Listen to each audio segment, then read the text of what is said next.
All right, did it capture my window? And can anybody hear me? Yes, it looks like my mic is picking up. Let's capture the window again. And hello, everyone, and welcome to Running Successful Writing Challenges. I am really honored to be part of this panel with these amazing ladies who do some amazing stuff. We hear no video, but now we got video, right? We're good? Okay, cool. All right, so I'm going to let them introduce themselves to you and tell you a bit about what they do and why they are here. This is kind of I don't know, I was joking, it's kind of like the Twitch writers event dream team kind of thing here. So I'm really excited to talk to them about this subject. So let's start with Kes, aka Melanie.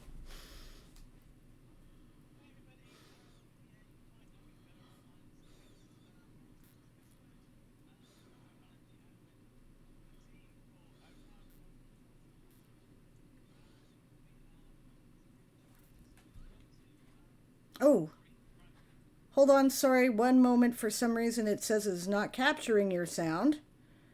It says it is. Just a second, I will check my settings again.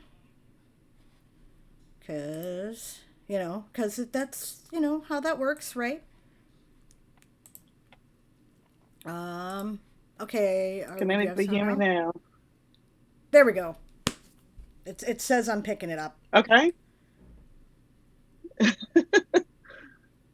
Okay. Okay, Excellent. All right. yes, I'll please go try ahead again. and start again. Yes, thank you. um, yes, I'm Kes. Online. I'm one of the admins for the 100 Hours of Writing. So we do the Twitch live stream events 3 times a year for writers. Um, I'm a technical writer by trade, so I do write for a living, and I run writing events, writing community stuff outside of work, as well as writing my own stuff. So I write mostly speculative fiction, if Which, anyone cares. Um, yes, yes, we do. and yeah, I write a lot of speculative fiction. If you Google my real name, you'll probably find my web serials. I've got a couple that are up. So yeah, that is Brilliant. me. All right, and Katrina, aka the Lady Writes. I'm Katrina. As Abel said, I am the Lady Writes. I am author and head of 31 short stories in 31 days, which is a product of just looking for a new challenge and finding something that I knew I needed to improve. And it has been so much fun as it has grown into what it's grown into on Twitch. And it has been a pleasure being part of this community as a whole. 100%. 100%. It's awesome. My name's Diane Morrison. Most of you know me as Sable Aradia. I am one of the creators of a writing challenge event called the Game of Tomes, which is a team sport for writers during National Novel Writing Month. So we end up co-streaming a lot of things with the OHOW people, and a lot of our streamers are the same people. So that's so awesome to have a chance to talk with Kes and talk about what we do and why we do it. So let's start with a brief introduction, I guess, a little bit of detail, 5 minutes or so, right? Each of us.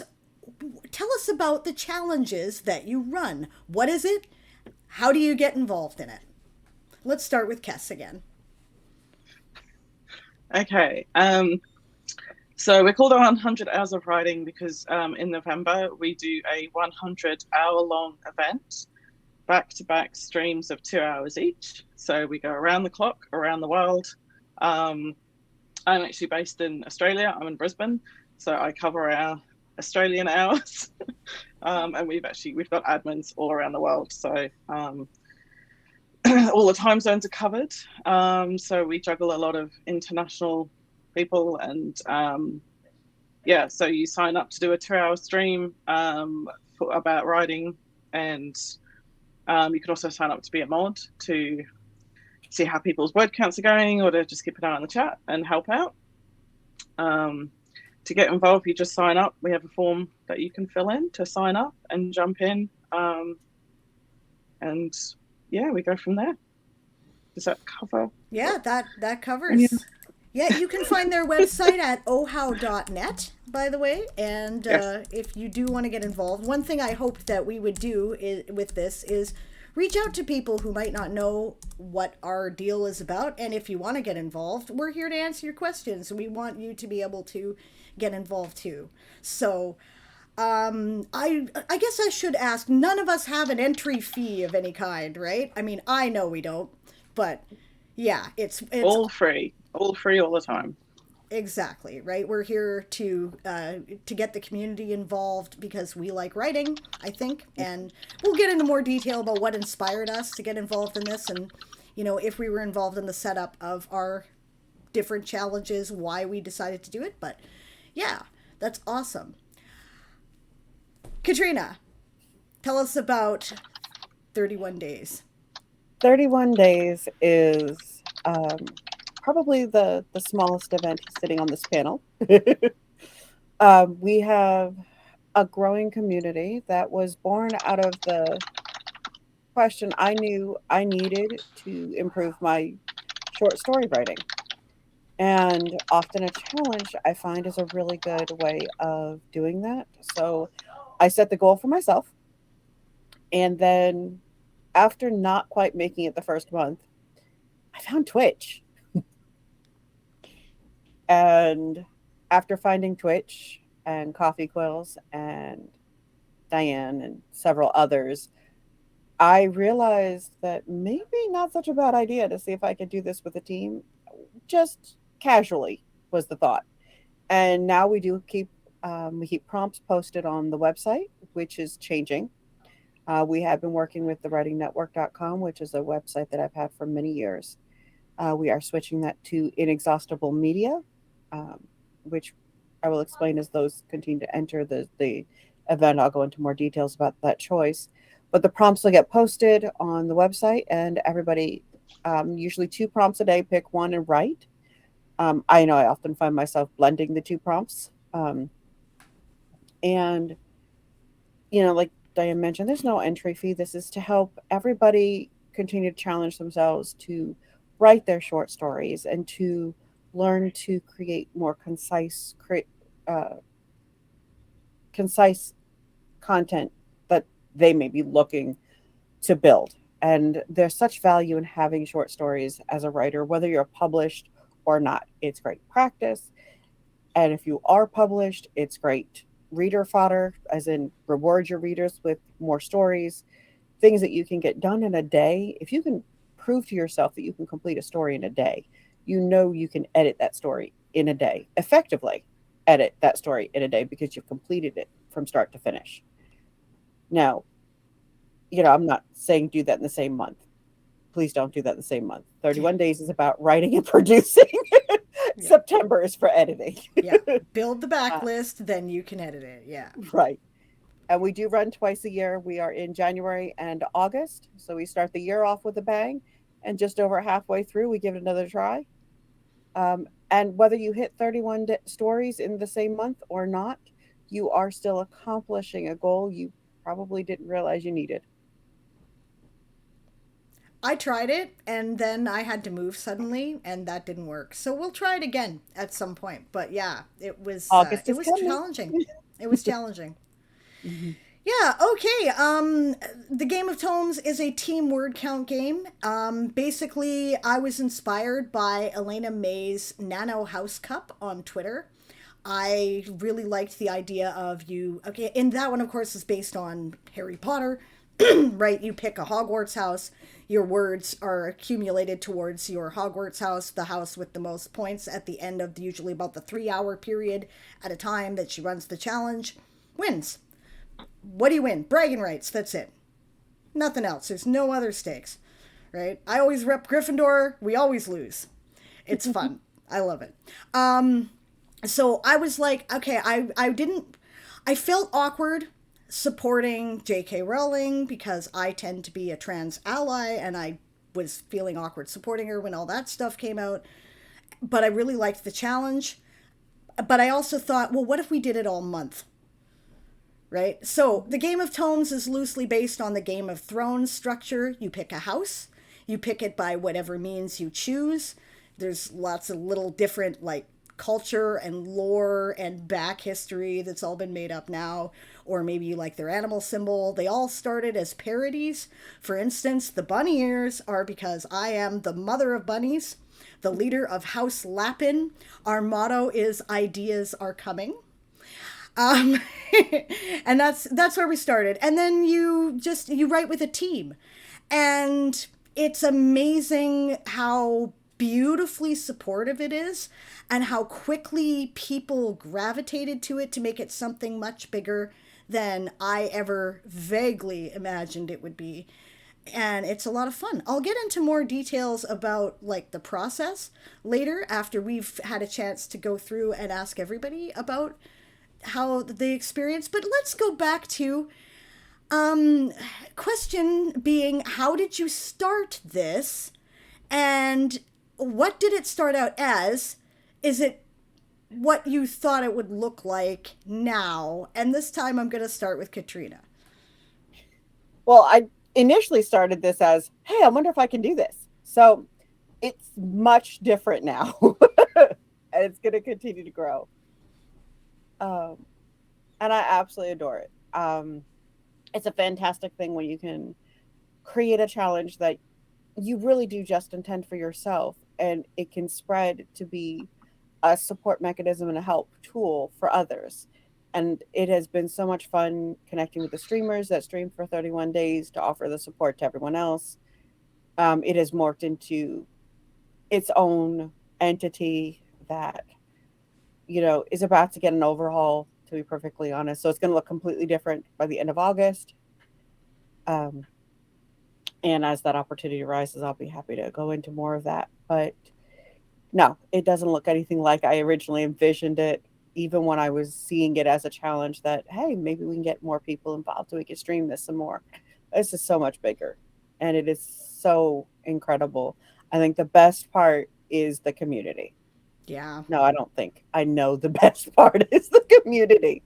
And it's the community that drives me to create more opportunities and to find more ways to promote the event so that we could bring in more absolutely awesome community members and to offer the challenge more opportunities and upcoming surprises and incentives and things, just to keep everybody accountable, to keep everybody aiming for their targets, and to continue to be the encouragement that we all need to remind ourselves it's totally okay if we don't hit our mark. Exactly, because we're already going to end up with more than where we started.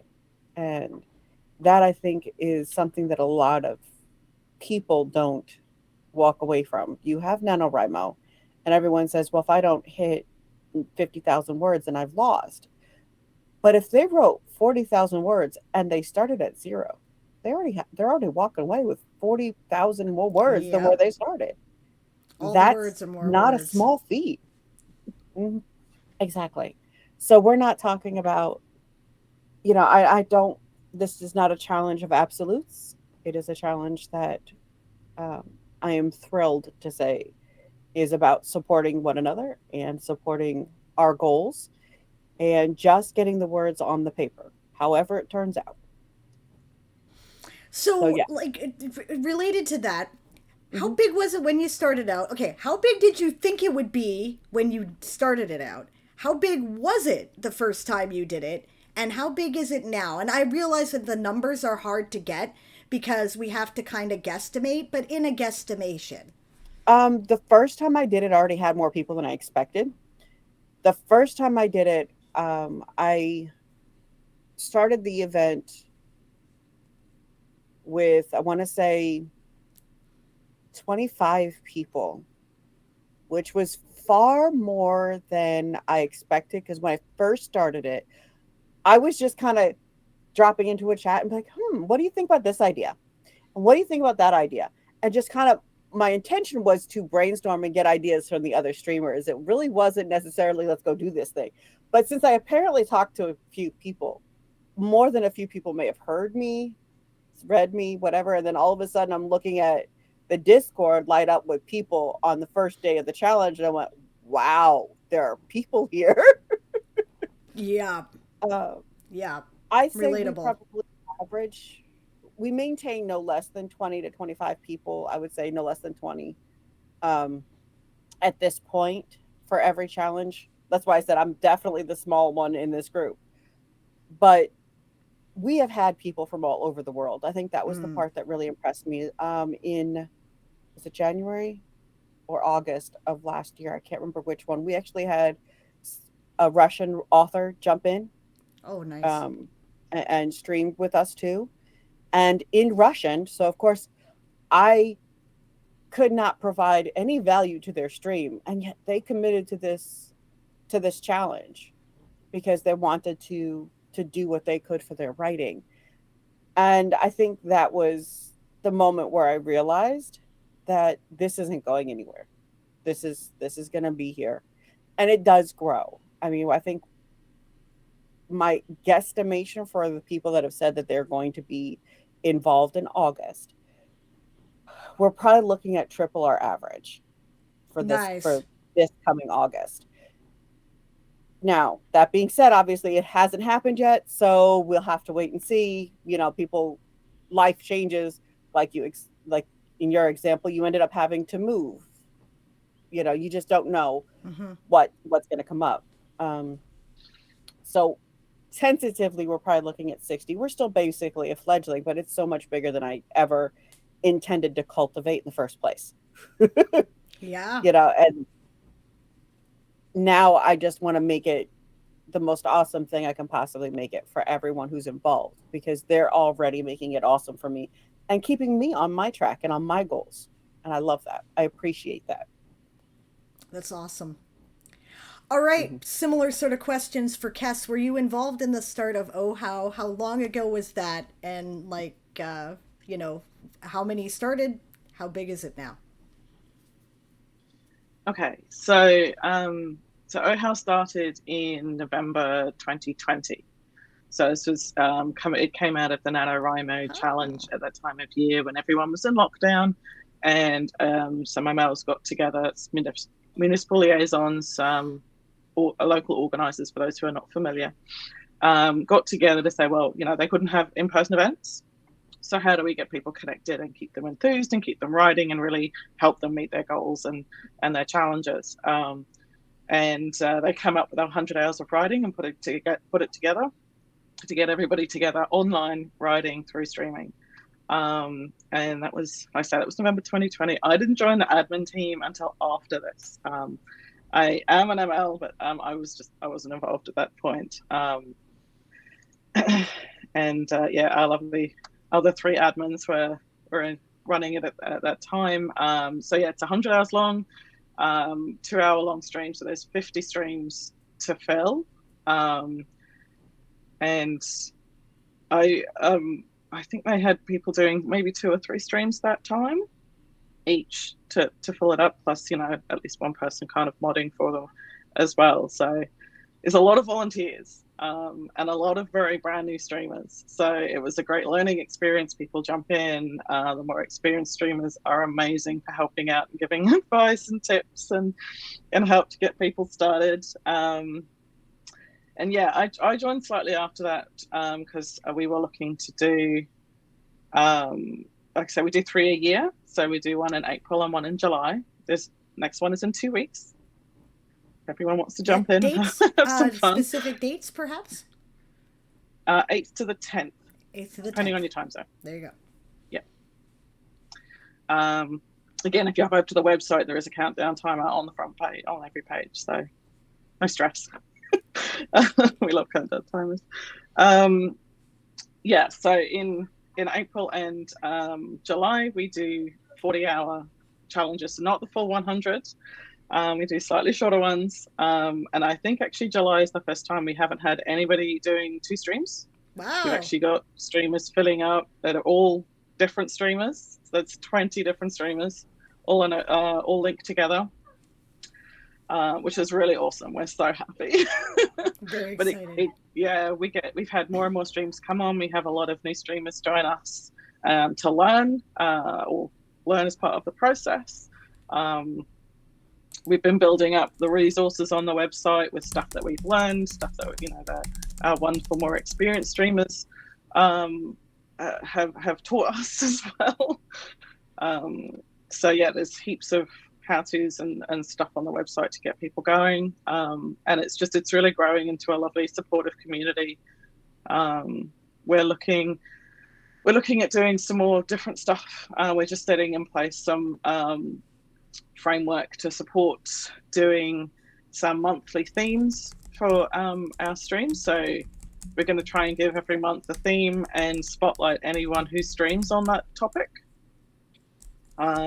which we're aiming to start in August. So if anyone wants to jump in and have a go, then please do. I think there is some info up on the website already. So, but yeah, so we are looking at what else we can do to kind of keep up the momentum and keep the community building and really grow it into something really awesome for people who want to stream about writing. That's awesome. Do you have any idea how many people just participate as opposed to stream? I know that that's really difficult to get, but you guys are very good at keeping track of a lot of the stats. For instance, you keep track of the total number of words written in the entire competition, right? So we do. With the challenge, rather, yeah. With the challenge, yeah. So we do keep track of all of those stats. They're going to come in because I don't know if I've got them all off the top of my head. But for numbers of people is probably easier. So we usually have probably about 30 odd volunteers, maybe 20 to 30 per event, depending. Obviously, the November ones are still bigger because we get a lot coming in from Nano.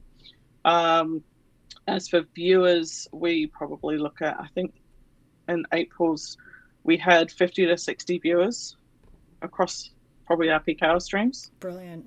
So there's usually about 15 to 20, I think, in the quieter hours. So awesome. Yeah. So even the small ones are big for writing streams. Yeah. Yes. Yeah, it's great. It sounds like OHOW and Game of Tomes are about similar size and have a lot in common. We also started in November 2020 for the same reason, basically. How do we all write together when we can't get together in person?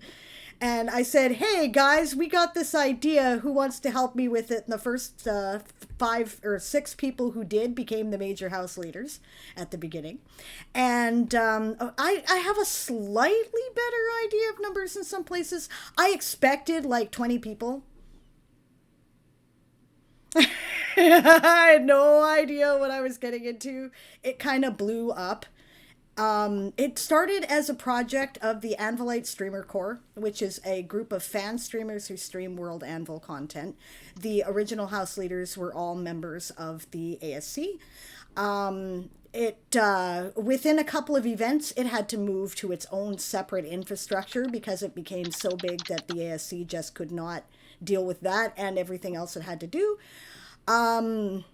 We used to have difficulty. One of the things we try to do is we try to cover 24/7 all month during the Nano month. You should be able, if we're succeeding, you should be able to go on Twitch, find at least one of us live, because our rules involve counting our words with channel point rewards. And if you are not in a Game of Tomes stream and writing, then your words do not count for your house. So we try really hard to be available. It used to be really challenging with the major house leaders, like Nina was saying there in the chat, like streaming 6 times or whatever, just crazy weeks. But now we rarely have difficulty filling everything but the most dead hours. About 50 people have registered to stream Game of Tomes. We tend to run about 20 to 30 active streamers each event. And by my best guess, which is not entirely accurate without asking my wizard, we probably have had about 300 people play the game. So similar size, similar, and we started at the same time. So it makes sense that a lot of us kind of overlap, which is really cool. I'll stream OHOW when Oh How is on and Game of Tones at the same Yep. time. We discover each Mhm. other that way. So it's fun. Okay, so I guess my next question is what inspired you to do this? What inspired you to either start this or get involved? And I don't know. We'll start. Yeah, we'll start with Katrina again because I think I started with Kess twice. So Um, Inspired me to get involved. Just seeing the response from the community, to be perfectly honest, seeing the response from those who heard the idea and liked it as much as I did. That's what inspired me to get involved, or to get it to where it is and where it's going, where it appears to be growing to. It was just initially it was a great idea that is much bigger than a great idea now. yeah, it's awesome. And what about Uh, you, Kess? Oh, sorry. I did. Were you no, okay? Yeah. um, yeah, I mean, I love getting involved with writing community stuff and looking for new stuff to really expand what I do and what I can help other writers do. And streaming is new to me. I still feel like it's new to me. Certainly a year and a half later. Uh, but yeah, it was something brand new that I wanted to jump into and see what we could make happen. And I'm really proud of kind of what we're building. Beautiful. Beautiful. I see Nina posting some stats for us here. Nina Rose, Starlight Repose, is also on the admin team for Oh How. She has let us know that her last November was the first time one of their streams broke 100 viewers in a single stream. I'll tell you honestly, Game of Tones has never achieved that. We have never had 100 viewers.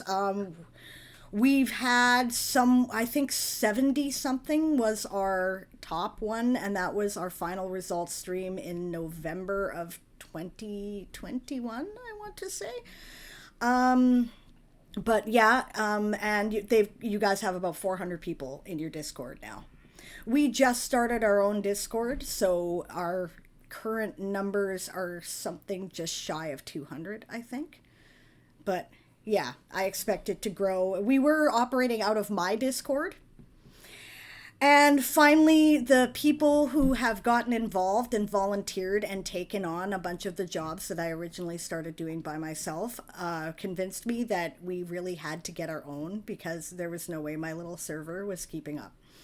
And yeah, that's true. So let's say I want to do this challenge, right? Where do I start and what can I expect as I'm going through the process? Like take us through kind of the, you know, the process of I'm going to do 31 days. Let's start with that. I'm going to do 31 days. Where do I go? What can I expect? How does it work? Oh, I don't hear you. Are you muted? I was. Ah, there you are. You would start off going to inexhaustible.media / 31 days, 31 stories, excuse me. And there you'll find a breakdown of the information on the event. You'll also find access to the form when it's live. Should be at the bottom of the page. And from there, you'll get after you've submitted your form and said, okay, I'm going to do this, and you commit to the level you're going to do it at, whether it be um, 31 short stories for sure, or you're going to try to do half, do one every 2 days, do 15 stories, or you're going to do a story a week. Um, Whatever you have committed to, you'll make your commitment on the paper so that we can help you, support you to getting that goal. And then you'll get access to the Discord. And the Discord is currently segmented into multiple things going on, which may or may not continue going forward. We are working on an overhaul with 31 days in July. You will also get a guidebook that will tell you some of the things you could do with your short stories, that will discuss with you a bunch of prompts that you can use that are already kind of preset for you to look at, because we put the guidebook together for that purpose. You will also get a glossary of industry terms that may or may not come up during streams or conversations. If you are deciding or considering publishing your books or your short stories, this will kind of give you just a primer, a very, very basic introduction to the industry, to what how a short story can be used to get more readers, how it can be leveraged for income if that's what you're looking at.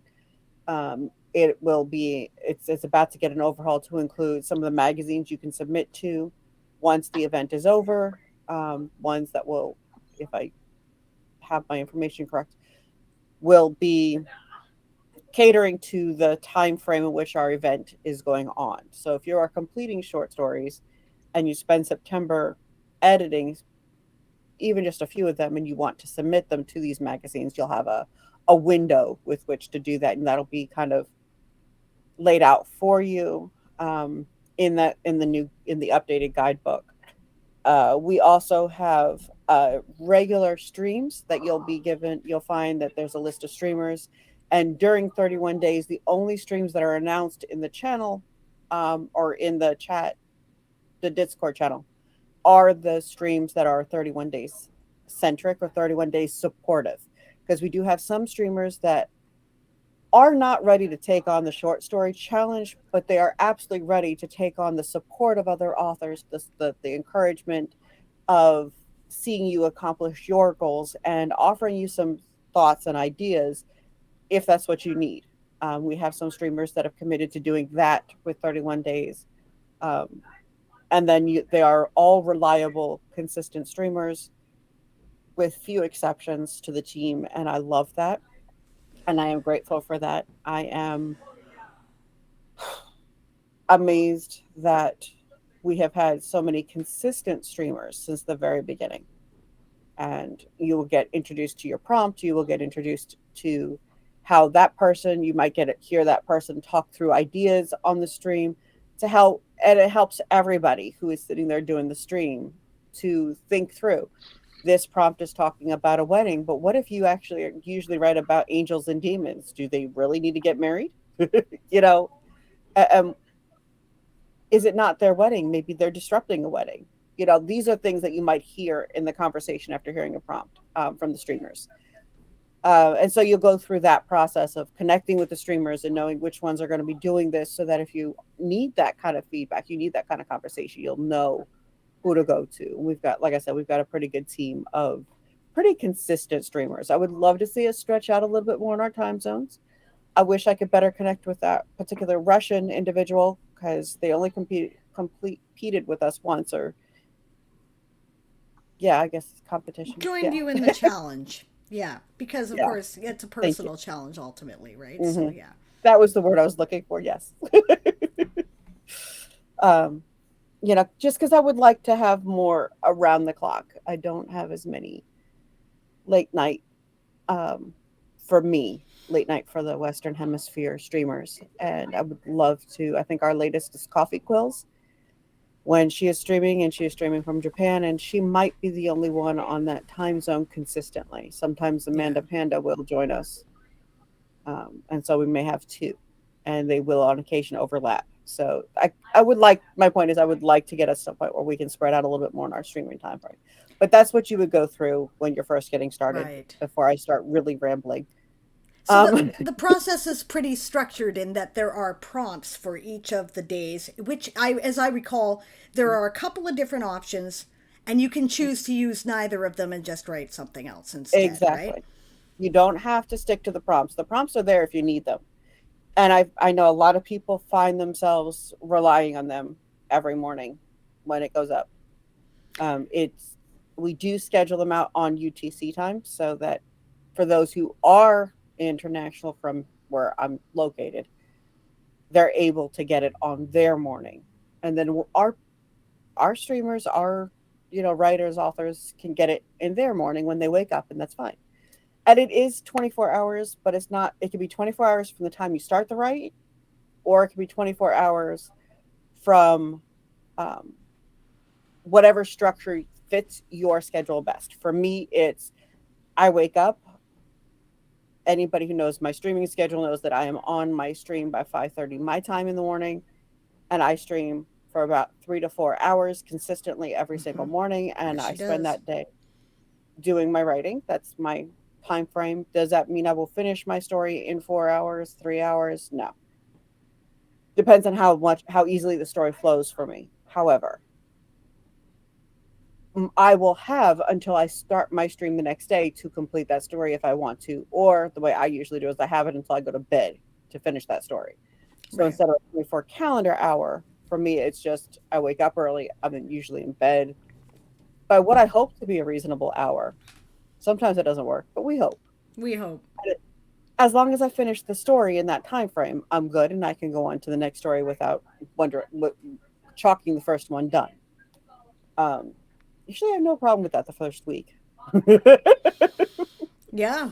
Yeah, fair enough, fair enough. And I like your challenge because it's specifically about short fiction, and that's something that I think is it's kind of a neglected skill for a lot of writers. I think, and I think it's fun to okay, for one thing, short stories are a lot easier to sell than novels. I can tell you from personal experience.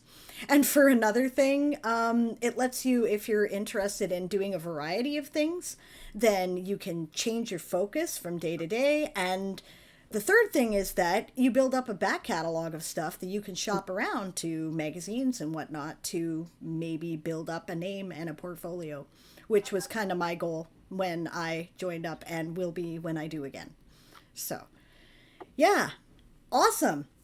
Kess, same thing. Someone's about to join OHOW for the first time. Where do they start? What can they expect? Okay. So to get started with OHOW, the website is probably a great place to start. So we've got how-to pages that will list out what we expect from our streamers and the things that we ask for from them. For example, for our streams, we like to have the OHOW logo featured on the streams.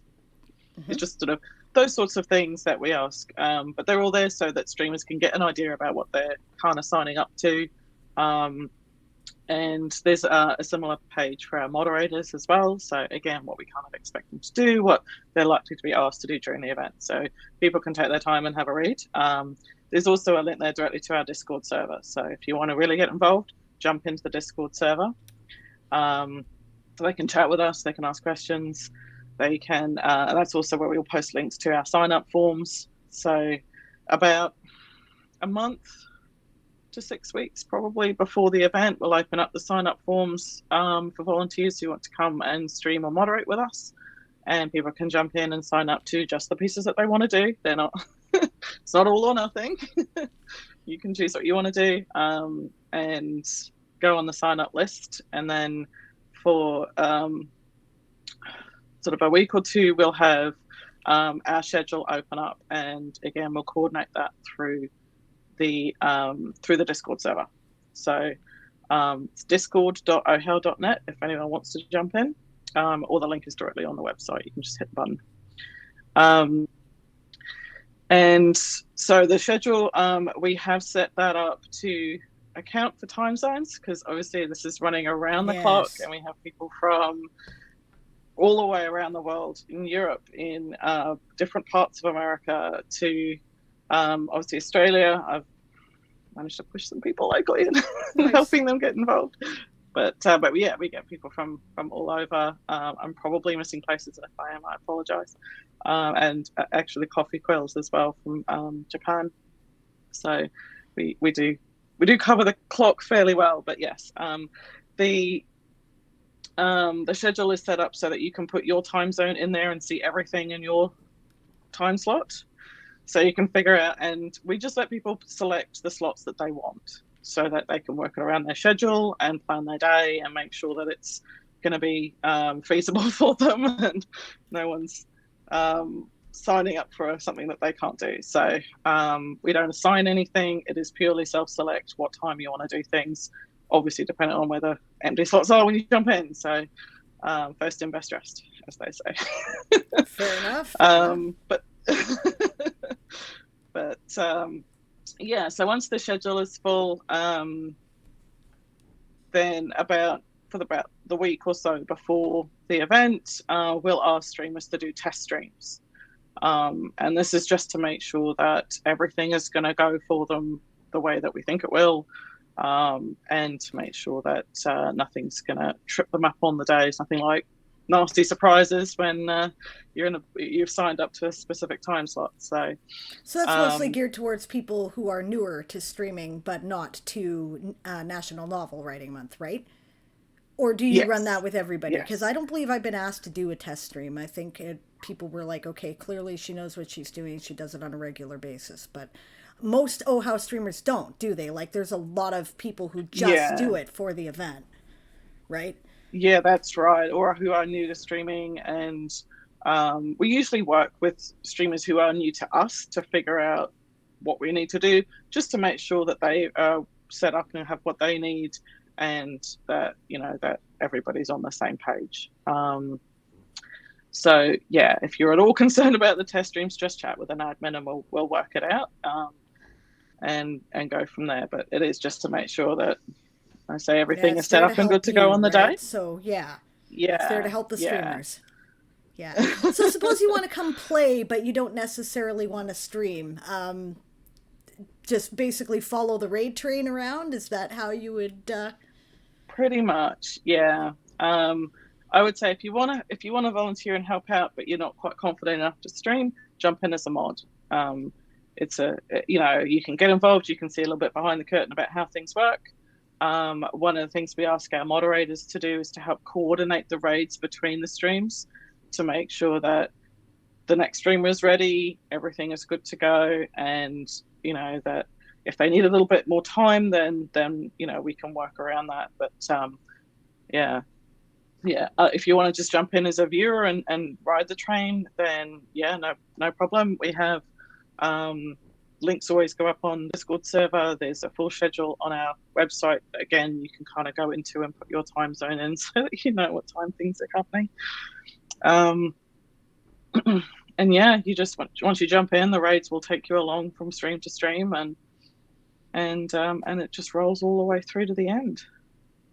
Brilliant. And then afterwards we always do feedback forms for both our volunteers who do the streaming and the moderating, and the viewers, just to see what people are feeling, what they how they did, what they thought it went. But it's great. We always get some fantastic feedback and some good ideas for how to improve and keep growing. It's awesome. That's awesome. We're going to come back to your adjusting for time zone schedule, by the way, because that is a thing that is awesome. Right. Nina says, I go scout all our streamers' Twitch channels, and folks that stream a ton like Sable, we can usually check off our test stream requirements by scoping out a VOD. Yeah, exactly. I'm sure that saves time for, everybody involved, and, awesome, right? But it's awesome that you make such a point of outreach to newer streamers, especially. I think that's awesome, because this isn't as complicated as it might look. Honestly, it really isn't. So that encourages people to get out there and network with other writers, and I think that's beautiful. I'd like to point out that Katrina's challenge is smaller than ours because she is building her own community kind of from the ground up, right? How grew out of the National Novel Writing Month community, right? And Game of Tomes comes from about 3 different writing communities, including National Novel Writing Month, the Anvilite Streamer Corps, and the Twitch Writers Network. Right. So this is kind of where, we had more people involved to start with. So, of course, we have bigger numbers. We've had a bigger snowball that we've been able to roll. Right. But I do see the 31 days challenge growing all the time. So that's really awesome. It is kind of its own thing for sure. And it's really cool. Game of Tomes, so it depends on how you enter. Most people enter Game of Tomes by discovering it through one of our streamers, because we're insane and we talk about it all the time. And they go, what is this Game of Tomes thing? And then we try to explain. We now have a bot that runs regularly on our channel at all times. It's called the First Tome Night. And you can type in certain commands now. It just automatically, if you're registered to stream the Game of Tomes, thank you for the follow. Outrageous Olive. Oh, call ends in 10 minutes. Good, that's cool. I anticipated that, by the way. Google Meet free only lets you stream for certain or do the call for certain periods of time. I figured those would be good markers that it was time for a break. So we'll just start a new call after the break. No problem. But yeah, that's generally how people start. We generally direct them to the website. The website has a bunch of different information on it. If you're just here to play the word count game with the team, which is awesome. There's nothing wrong with that. That is great. That's probably most of us, right? Then our suggestion is sign up to the Discord so you can keep apprised of more information. You'll find that by scrolling down on the right-hand side near the bottom of the page. It's a big link that says join our Discord, and you can join it there. Probably the easiest place to find it. Or you can type in, I think it's got Discord here, right? And any of our participating streamers. Hopefully I've got it right, because I don't remember anything, and what I need is a cheat sheet. There we go. And yeah, however, one of the things we do is a crazy interactive storyline.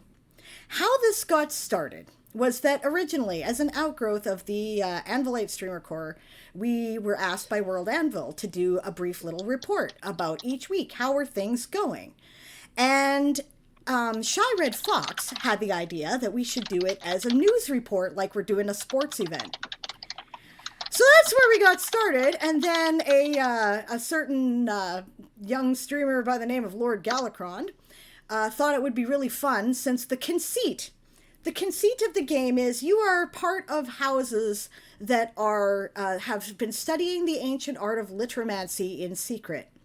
And in November of 2020, we were gathered for our annual competition to practice our skills, which, were kind of parlor magic at that time. And all of a sudden, we started falling to zombies. Because, you see, in November, the rules are, it's not true for the tourneys, but in November, we take an account every 5 days as to where the houses are.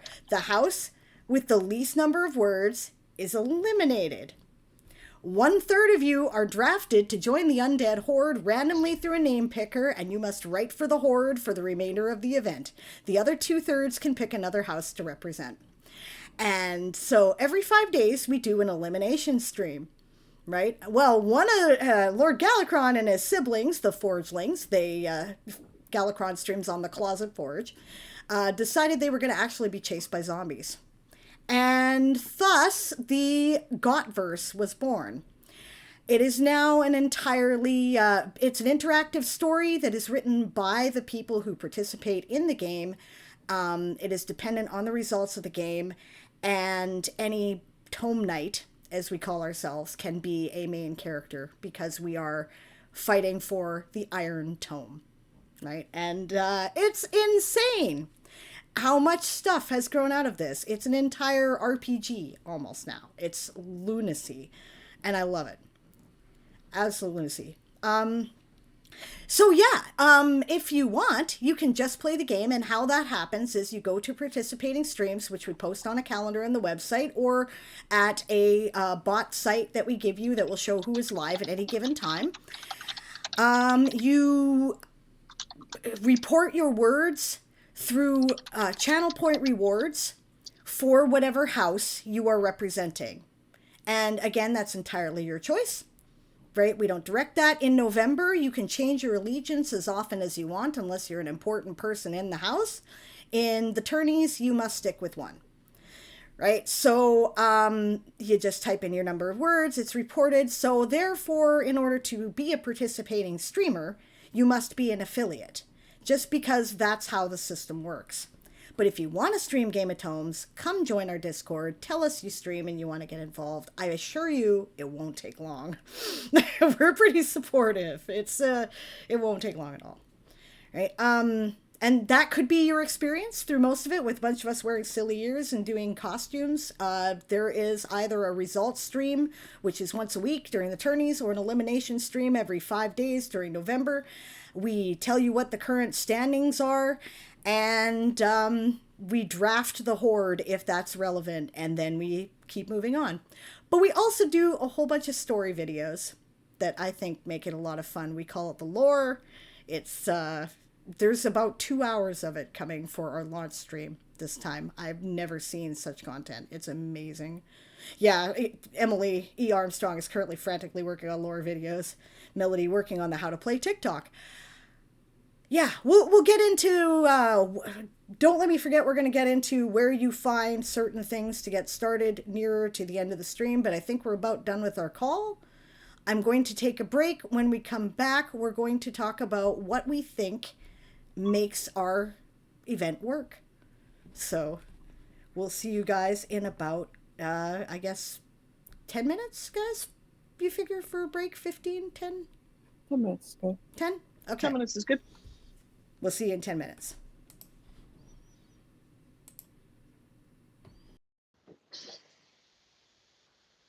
My microphone and talk screen, and we're back. All right. Yes, I was right, apparently, kiddos. So, all right. So, the question that I said I was going to start with was, what do you think is making your challenge so successful? What are the things that you think appeal to people and that keep them together? We're going to start with Katrina on this one. Just because, it's kind of, like I said, it's building from a smaller place. It's building from a ground up. It isn't borrowing from a lot of other different communities. So, I'd honestly say it's the people that are choosing to get involved that are doing this. It's the individuals that have helped me in the background with the getting the guidebook looking pretty, getting the information, because the first guidebook iteration was not so pretty. And everyone since has continued to improve and continue to get better and continue to offer more resources to the community. I think it's the community. I think it's everyone coming together and supporting one another that's continuing to make it grow, because when you know that what you're walking into is support, whether you hit your goal or not, you're going to be more inclined to hit it, because everyone else around you, you're surrounding yourself people who are working for the same goal, and you are surrounding yourself people who are trying to facilitate the best way possible to reach that goal. And that's not something every challenge offers, or that everybody can easily fall into with every challenge. I know I honestly struggled with that with Nano, but each time I tried to do Nano, I also had teeny tinies. So that might be part of it. So basically, there were things out there. That's also part of what inspired you then. There were things out there that were writing challenges, but they didn't quite fit your needs. So you built it because you wanted it. In a lot of ways, yeah. This is, I mean, like I said, I saw this as a very casual, like a gathering of friends sitting over coffee and saying, let's all do this thing. And that's not what this is anymore, because we are international. We are, and I'm not just talking international in North America, not just with the one person in Russia, but we do like coffee quills as a great example in every one of our every one of our events. Yeah, and there's a few people in the UK, as I recall, and yeah. Yep. And we've got some people. I believe that I've got some. I'm trying to talk someone in the Netherlands into joining us. Just because this is an international event, you're going to find a supportive community at any time, day or night. Even if you're not able to find a streamer, which, because we're not nearly as big as at this point, we don't have a streamer around the clock. But where we do have streamers, you will find a community of people that are happy to help you reach your goal, whether your goal is the same as the next person's or not. So whether your goal is you're going to write 4 stories for the month, or your goal is to write 31, you're going to find someone who is going to support you. Even if you don't hit your goal, you're still going to have someone there to encourage you and to support you and to help you get as close as you can possibly get, because life happens and sometimes sidetracks us, and accepting that is kind of part of our part of our regular conversation. And so yeah, what makes the community stick together and grow, it's the community. It really, really is. It's beautiful. I like it a lot. I agree with you to a large extent. Yeah, I do. Yeah. Okay, so OHOW is the biggest of us. What do you think makes OHOW so successful? Um, a lot of what Katrina said is really, really true. It's totally the people who choose to get involved and who choose to stick with us. Um, One of the things we really believe in is listening to the people that get involved and who work with us, and um, jump in and join in, and we listen to what they want to do and how they have, if they have suggestions, and how we might improve things. Um, and I think that's really important as well, that we try to be really responsive to how we can be better, and account for more, bring more people in and really help people who want to get started. Um, and I think that's a lot of what we're trying to build, is a really good place for people to come in if they're experienced, if they're new, if they're experimenting, and yeah, just listening to different humans and what they need, I guess.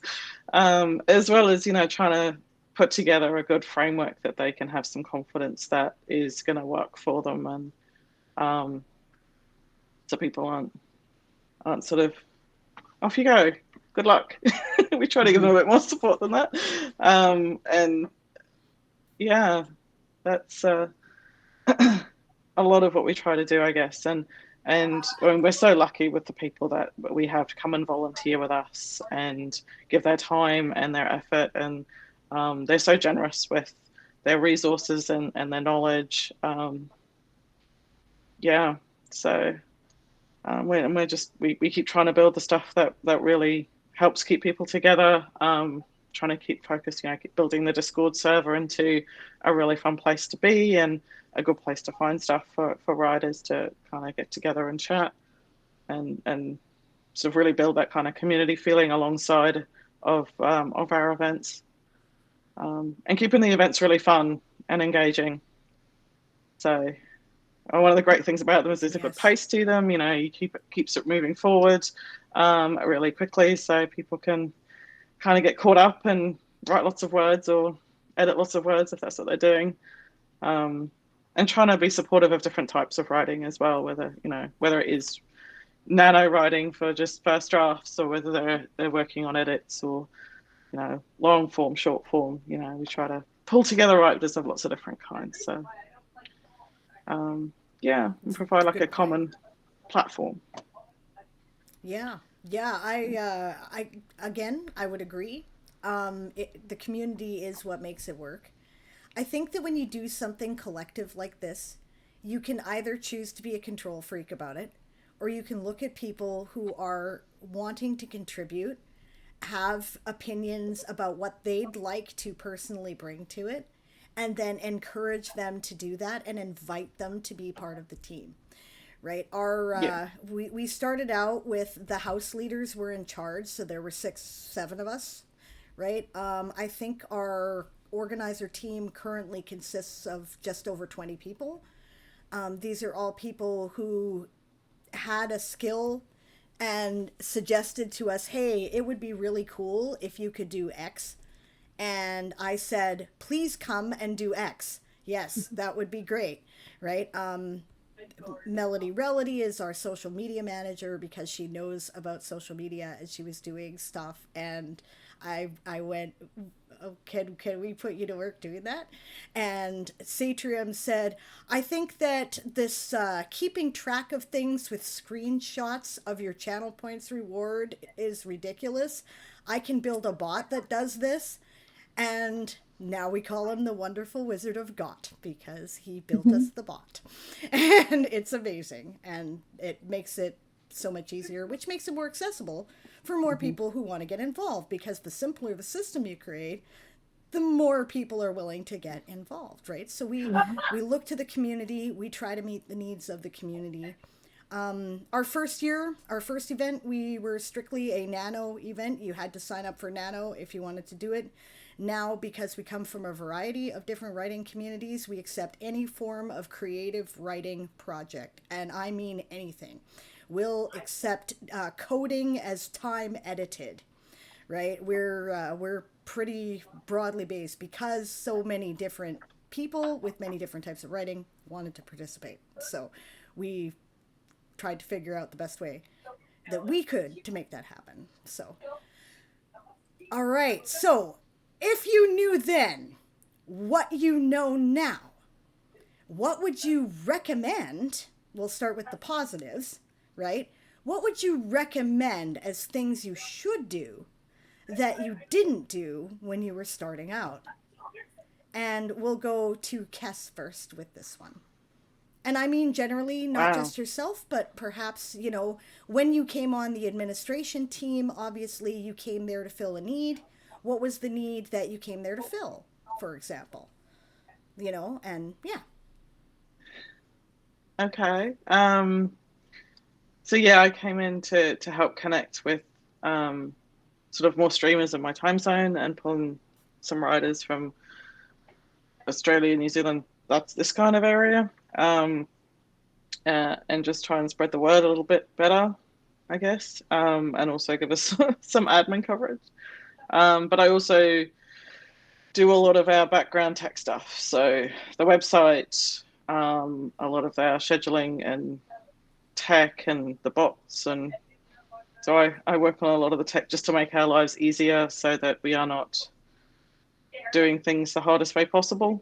I think that has really helped us, especially as we've grown, to really help as admins manage a growing community.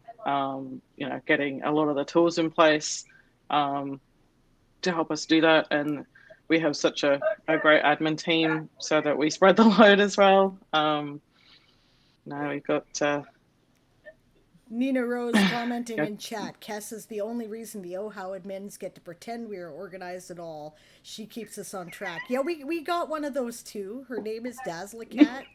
We that's her job, is keep us organized. She has no other job. That's her job. She's our secretary. She's amazing. Because we're an ADD nightmare. It's amazing. we all have our challenges. Yeah. Yeah, and Nina Rose is fantastic. She looks mainly after the Discord server and a lot of that stuff, and Mabes is our social media wizard who really helps. She is getting our word out there, and Titch with Pitch looks after our graphics and a few of our other backend tools. So they're amazing. Just we all kind of we spread the load across us, so no one's kind of getting overloaded, and we can help keep things moving but keep growing as well. And that's I think sorry, to your question of sort of advice that I would give to someone starting out is think about scalability, so you're not scrambling when you grow. That would be my key advice, and talk to those who are already doing it, because chances are we will just share. We will give you too much knowledge. Yes. Probably. but definitely reach out, and we can all learn so much from each other.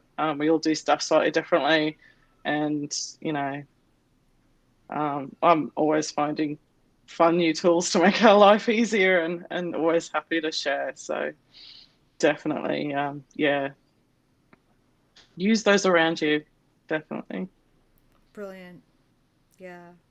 I feel your pain with the think about scalability. Like I said, we were expecting like maybe 20 people to come do this little thing together. And I think our first year we had more than 100. It just kind of went boom, and I had no idea what to do. I feel like I've been scrambling to play catch up ever since. Um, yeah, for me, what would I suggest as a positive thing right off the start? Something that I've learned. be aware, like, and let people do what they're asking to do, right? If somebody comes to you and says, hey, I would like to build you a bot, let them just build the bot. If somebody says, hey, I think we need our own Discord server and we've been working on some ideas in the background, right? Yeah, that's a thing. Yeah, Daz has a point there, right? Daz is our secretary, knows where I fail, right? One of the places where I fail is clear deadlines. I have a terrible sense of time. Time has always been my enemy. I've never done well with it. I have difficulty estimating how long things are going to take. But it's important to establish clear deadlines for when things need to be done, and then just proceed if they're not done. Don't wait for people to get it done. If you have to absolutely have it done, do it, and then carry on, right? Because when you are doing something collective like this, if one person is held up, you can hold up the whole train, right? So you really kind of have a backup plan, right? For when things go wrong, because they will. It's not if, it's when, right? So make sure that, everything does have a backup plan. Like one of the things that we're almost successful at now, we're in the process of doing as of the last event, is making sure that every single job has at least 2 people who know how to do it from start to finish, so that if something happens to one, you are not screwed, right? You can carry on. Yeah, so those are things that I would recommend. Now, the reverse question: what not to do? What should you not do? Right? Without because this can get contentious, right? And we all have our example of a person or persons that we didn't get along with for whatever reason, who created an issue. We don't want to out these people. We're not trying to put anybody on the carpet. But what would you not do? You can put yourself on the carpet. That's fine. Let's start with Katrina for this one. I'm a very incentive driven person, and I would probably not put so many incentives on the table too quickly. I did that. I've done that. I would happily do it again, but I think I did it too soon. Um, I think if I kind of did it a little bit differently and paced it a little bit differently, we could have done a little bit more with it than way it turned out. And it didn't turn out terribly. I just don't think it did turned out as I had envisioned or hoped, if that makes sense. So I'm looking forward to making further adjusting that as we go along. But yeah, that would be, I mean, incentives are great. If you choose to put them out there, whether it be bragging rights or creating lore or uh, just walking around knowing you did this thing. Um, there's a different kind of incentive for everybody. And, not everybody needs to have all of that up front right away or any other additional anything. And I certainly get very excited sometimes and throw more at things than I need to. That would be my first don't do that. Yeah, that's a good point. Don't overpromise, basically, is what you're Mhm. saying, because you want things to be so great. Don't like overshoot. Yeah. Oh, especially when it's beyond what I don't want to say beyond what you're capable of, because obviously I in that case we went through and we're just fine. But it's more it because of the incentives, it became bigger than I needed it to be at that time, than it needed to be at that time. Because it was only Right. like the second or third event that we did, and we had some they weren't huge incentives, but they were consistent incentives. Um, and I love the idea, but I think it was just too soon. Okay, that's totally fair. Yeah. Kess, what about you? Um, I would say the biggest thing to avoid is trying to do everything at once, which is very similar, I think, to what you were saying, Katrina. But I think overcommitting yourself. And that can be, I mean, I work with an admin team, and we do try to, as I was just saying, we try to spread the load of the work. But even then, you know, we all work, we all have families, and as you know, and other commitments. So as much as I would love to spend full time working on how that's simply not possible. And beware the shiny idea. Beware the shiny idea, because we get so many ideas of awesome things we can do and that we want to do. And I'm a tech person, so I go, I think I know how to do that. And that's always a little bit dangerous, because the things that you can do and that seem awesome to do may be totally valid, but make sure it's realistic for you to actually achieve. And that's just to avoid burnout and not overloading yourself, and making sure that what you do well, so that you're not doing a lot of things kind of okay, or maybe even badly in some cases, you know, because you're going to do that and you go, oh, that's bigger than I thought it was. Oh my goodness, what do I do? You know, yeah. So just, I think, be kind to yourself and know that what you're building is great and what you do is enough. And the shiny things, you can build towards them, and they, you know, doing them next time or the time after that is totally fine too. Just be conscious of your limitations and be okay with that. Yeah, hard agree on that. Those among my my organizer team will know that between the moving and the stuff around that and the event and everything else, I actually achieved exhaustion in the last event. It's okay to step back and let other people carry the load for a while. You don't have to do everything yourself, and it is okay to say no. It is okay to go, you know what, my workday ends at 6:30 p.m. In Pacific time, right? And I realize that that's an awkward time for you, but you're just going to have to deal with it because I have to have a life. Especially when you're dealing with an international event, it can be very difficult to find a time zone that works for everybody. This event, for example, the only time we could meet was Monday afternoon in Pacific time, which is my day off, right? My days off are Sunday and Monday, but okay. All right, we'll meet for Conduit for Monday, but that's all I'm doing, right? I don't have to expand beyond that, right? And that was it. And it was very difficult for some people to make it. It was a very late night for Satrium and a very early morning for coffee. And, you know, we made it work, but that was where we were willing to compromise, and that was about it. You know, that was about it, because it is okay to say no. It is okay to say no. And if somebody is mad at you because they want you to do something the way they want you to do it, and they have this brilliant shiny idea that they think is the most absolutely amazing thing in the whole wide world, and everything would just be better if you would just do it their way, they're quite welcome to go and create their own challenge if you don't want to do it. It's really fine. Somebody somewhere has to stop the buck. You can't do everything, right? So you got to be willing to look them in the eye and go, I'm sorry, that's just not going to work for us at this time. You know?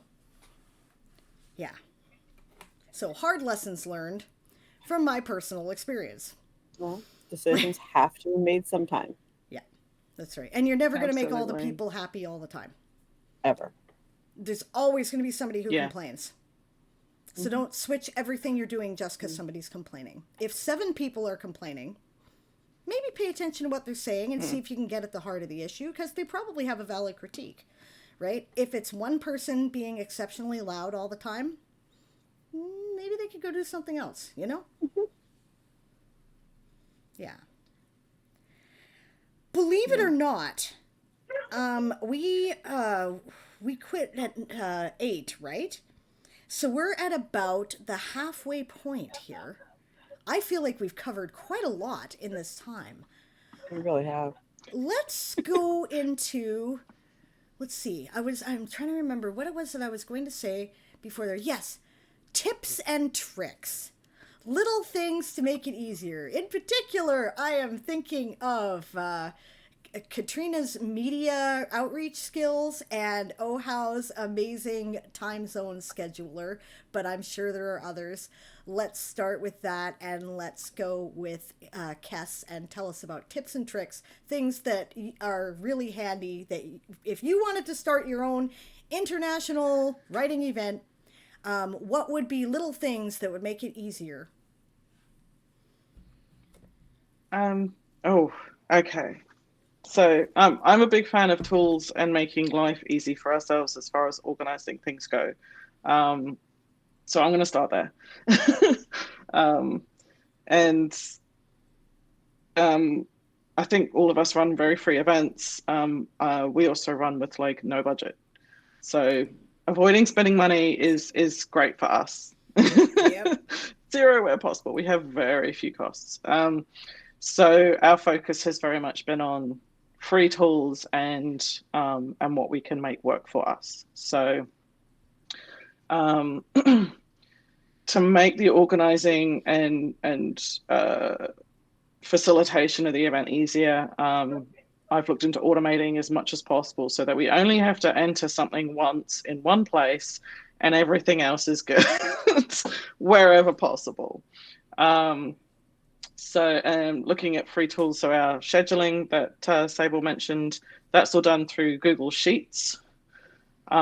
We have a network of probably half a dozen core sheets and then like 50 others. So we have a whole bunch of different sheets that all talk to each other, so that we can gather sign up data from our forms to come in. And that all feeds into our scheduling spreadsheet. So we've got all the usernames there. And then that feeds out into once people have signed up to their slots on the schedule, that feeds out into our viewing schedule and all the links there. So that all auto-populates for us. The moderators get all their links automated as well. And that actually feeds into the website as well. So that's all fed in from the same system, so we don't have to duplicate anything or scramble if something changes. So responding to change, we often have last minute substitutions if people have technical issues or something comes up, totally understand, and we can respond really, really quickly to that, which is great. So yeah, you mentioned the time zone. That was obviously a big issue for us when we kind of got together and got started, because we are international. Our admin team, we're in 4 different time zones. So yes, I completely sympathize with scheduling the admin meetings to get together to talk, because someone is always up very, very late or very, very early for them. But as far as our spreadsheets go, yeah, I put together some magic to allow people to just put in their UTC offset for their time zone, and it feeds through into all of the times. And yeah, again, I do have a demo somewhere if people would like to have a look at how that works. By all means, but it is. We can share a screen if you like. Right, let me double check and make sure. I can try. Hang on, I don't even have it open. Give me a second. There's a thingy that says present now, and that will enable you to share your screen. Okay, give me a second. I love this thing, by the way. This is demo. Magic. That's, yeah. Like Nina Rose says, right? Kess and Titch are strong in the spreadsheet magic. Exactly. Yeah. Yeah, admin meetings always suck for at least one of us, so we take turns passing the suck around. That's actually really cool and a good idea. Our default has been, okay, this is crap time for both of you, but this is the best possible time to screw the least people, so we're gonna... Yeah. But I like to pass the suck around. That's a good idea, actually. I may borrow that. That's cool. Oh, we have a Hail Hydrate. Thank you very much for the Hail Hydrate there, Egriff. I appreciate it. Okay, sorry then. I've just got my demo spreadsheets up. All right. Present. Okay, I'm not actually sure which screen it's going to show you.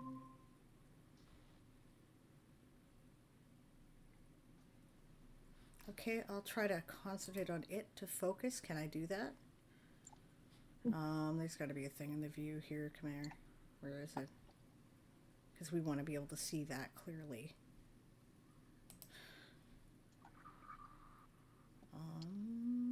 Change layout. There we go. That's what I'm after. Okay. Spotlight. Okay. Make this bigger too.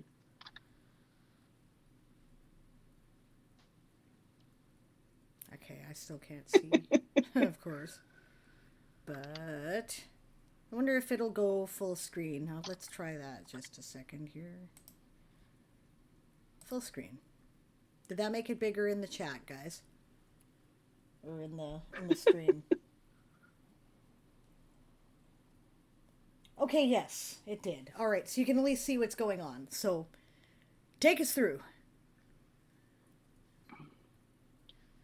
Okay. So we have one spreadsheet that we use to set the start date time of each of our events. So I'm hoping you all can see this okay.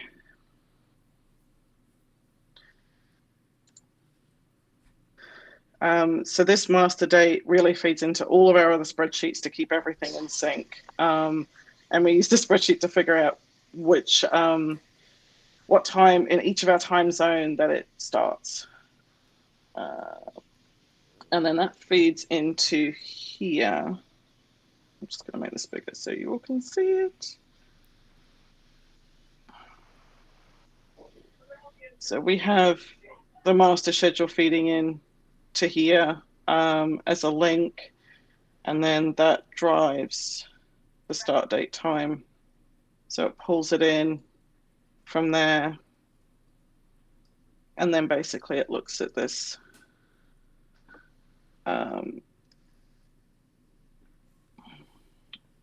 So yeah, and then it grabs the value from this field and adjusts that one so that I can change that to 0 would be the UTC time.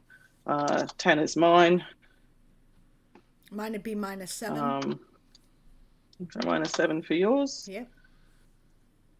And there it all is. And that does, It's a and that beauteous does those. It really is. It is. And we have some magic with things that picks out all of the users for us, so people can just select their usernames. And we pull those lists in from our sign up data so that we know which of these people have signed up for.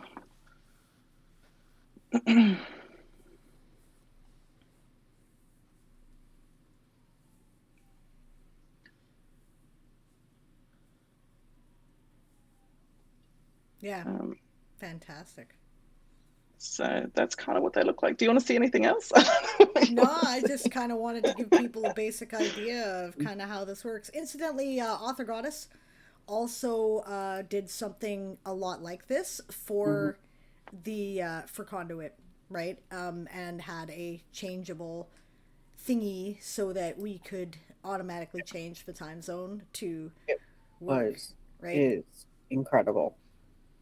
The only problem is we weren't able to make it publicly available. It was just for us, but otherwise it was like excellent. So we've used these security controls on some of them. So if I, gosh, I don't know if I've still got it open. There it is. Sorry. Like our viewing schedule, this one is actually embedded on our website. Let me just make it a little bit bigger for you. To full screen there and focus. Spotlight and full screen. There we go. Sorry. No, that's fine.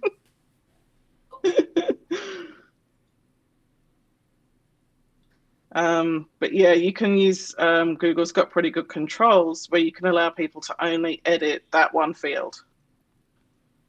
So the only thing they can change on this is the time zone. That's Brilliant. it. Nice. And it's nice that you're able to select which ones are protected, which ones not, where the information is being guided. That is Yep.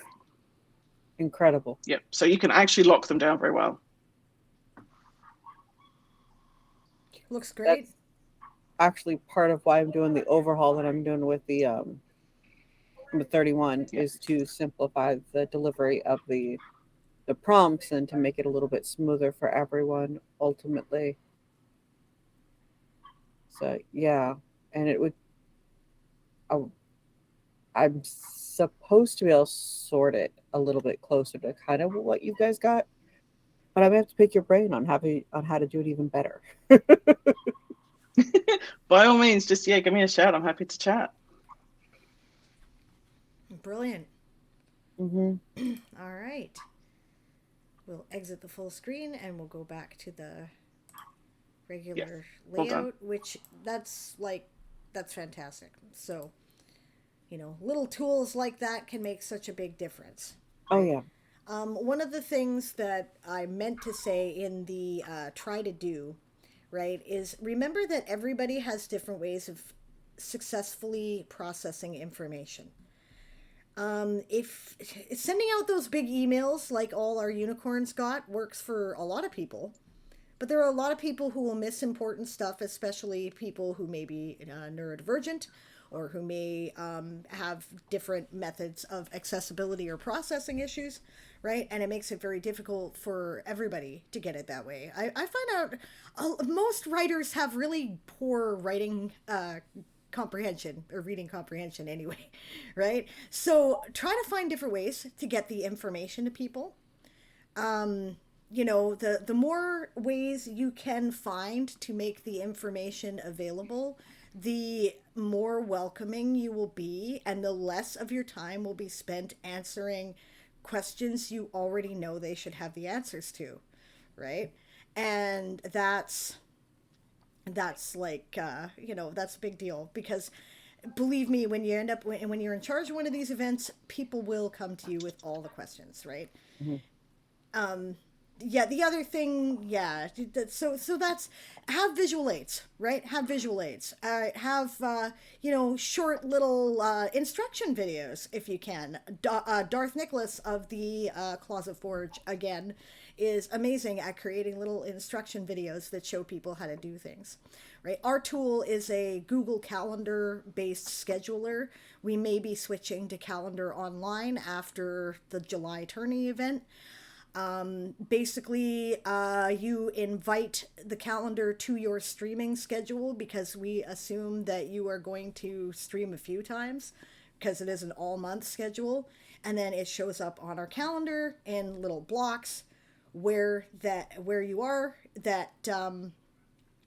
where you're going to the time that you're going to be streaming at. And unfortunately, the calendar isn't as versatile with the time zone thing, which is one of the reasons why we're thinking of switching to Calendar Online because it is, right? And but you get to know when people's blocks are and then you can work from there. And like I said, there's also a place where you can go, got.satrium.dev, and if you go there, that will show you who is live for a Game of Tones stream at any time, as long as they have gone to that site and applied, right, and clicked the little thingy that says that you would like to join the event. It's just a button, right? If you have ever registered and been approved for Game of Tones streaming before, you can go back there, click that button, and it signs you up for that event, and then all the channel point rewards automatically appear on your channel, and away we go. So our little bot built by Satrium is amazing. If you don't have someone with those skills, try to find them. Look up Satrium. Yeah, he's already got a lot on his plate. I don't know if he has the time, but you Good know, point. he might know someone who does, right? So you can ask. What have you got for little tips and tricks to pass on there, Katrina? Well, you had mentioned social media. I'm all about talking to people.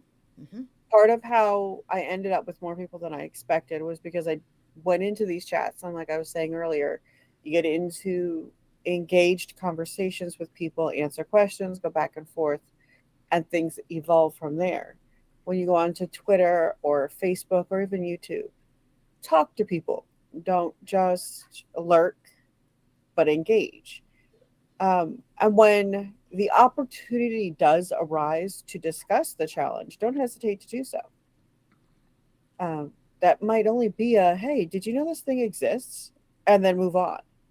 Because you don't want to ever, and this goes for anything you're doing, you never want to make a person feel like you're shoving it down their throat, because that's not really conducive to a quality engagement.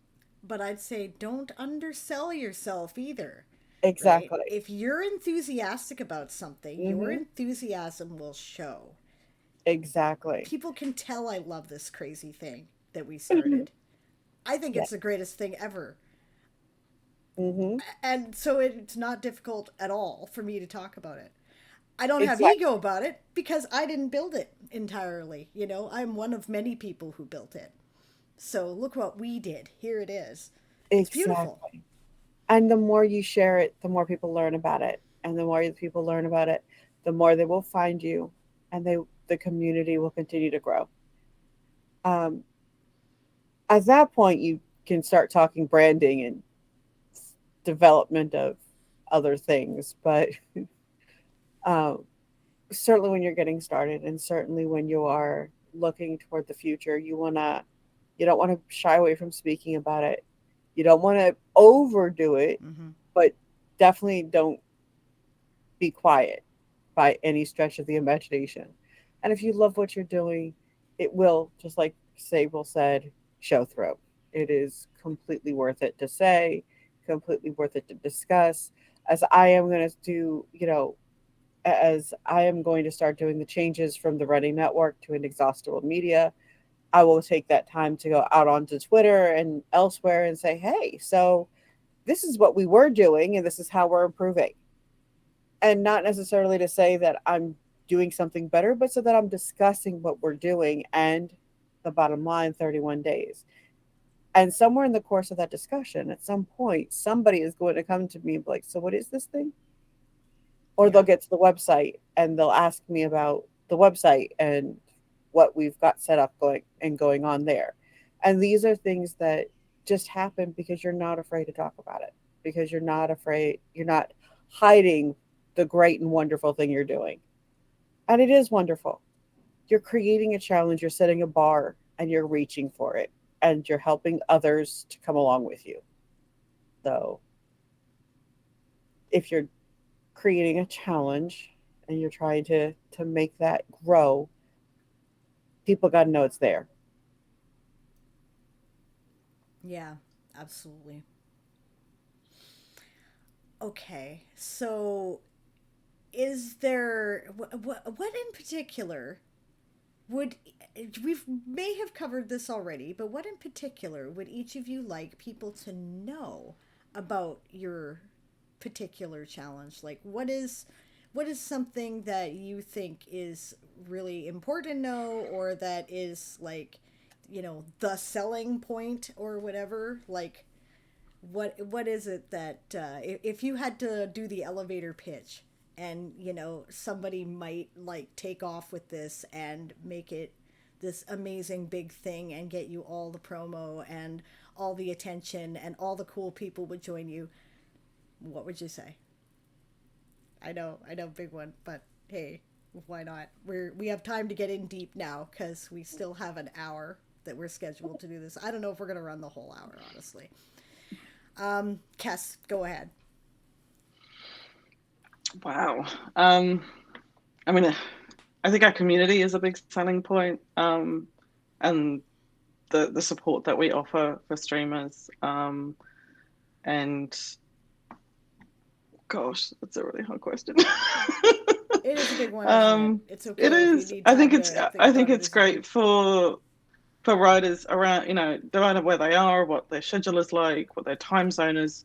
Um, they can jump in, at the time that suits them, and take part, and everyone will be there to support them. It's, Yeah. No, that's a big one, right? Like I think that we would all agree that I mean, okay, this takes a lot of work, right? Like let's be honest, we all put in an amazing amount of time and energy into this that if we thought about would probably make us tired just thinking about it. So why do we do it? Right? because of the community, because it's fun, because we like writing with other people who are cool and are interested in the things we're interested in and like to write. Right? Mm-hmm. That's Yeah. ultimately what it's all about, right? And I think I know I personally really enjoy encouraging other writers. I remember when I first joined National Novel Writing Month, and I had kind of given up on the idea of a writing career. I've always known I wanted to be a writer from the time I was about 10, and I'd kind of given up on it, and I thought, hey, you know what, life is too short, let's try this, right? And it changed my whole life. So if I can be that to somebody else, that moment where their whole life changes and their goals and dreams, which seemed so far out of reach, are now right there, I'm Mm-hmm. down. I want to do that. I want to make the world a better place, right? So, Yeah, same. It's totally worth it. 100%. I love all my writers. yeah. Yeah. Yeah.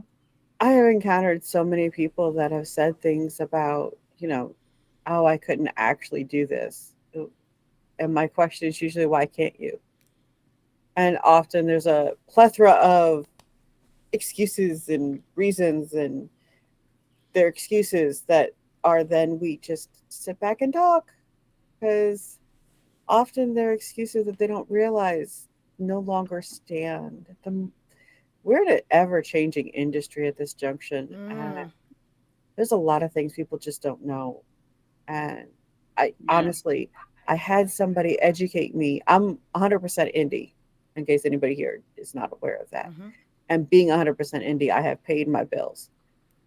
And, I have written articles about aspiring to mediocrity. It's not mediocrity, really. It's, for me, success was being available for my kids and keeping a roof over their head when they were little.